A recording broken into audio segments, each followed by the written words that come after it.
بسم اللہ الرحمن الرحیم۔ شروع اللہ کے نام سے جو بڑا مہربان اور نہایت رحم کرنے والا ہے۔ ناظرین، کوئی 1500 برس پہلے کی بات ہے کہ ہماری اس کائنات میں ایک ایسی حیرت انگیز بہار آئی تھی جو پھر کبھی ختم نہ ہوئی۔ اس بہار اور ایک باغ میں ایک ایسا خوشنما پھول کھلا تھا جس کی مہک بے حد خوشبودار تھی۔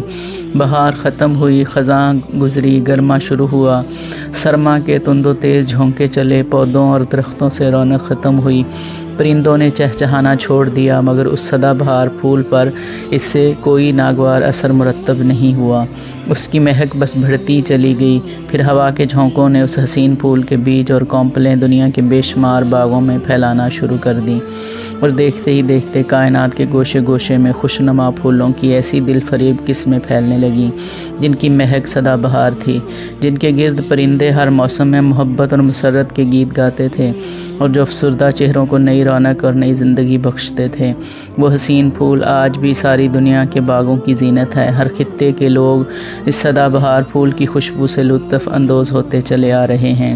اس خوشنما پھول کو کھلے مدتیں بیت چکی ہیں، مگر وقت گزرنے کے ساتھ ساتھ اس کی مہک میں مسلسل اضافہ ہوتا چلا جا رہا ہے۔ یہ پیارا پھول موسم بہار میں جزیرہ عرب کے مشہور شہر مکہ میں کھلا تھا۔ اس علاقے کے کیلنڈر کے مطابق یہ مبارک دن پیر 12 ربیع الاول کا تھا۔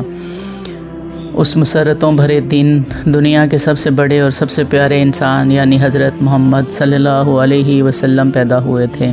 آپ کے والد ماجد کا نام عبداللہ اور والدہ محترمہ کا نام آمنہ تھا۔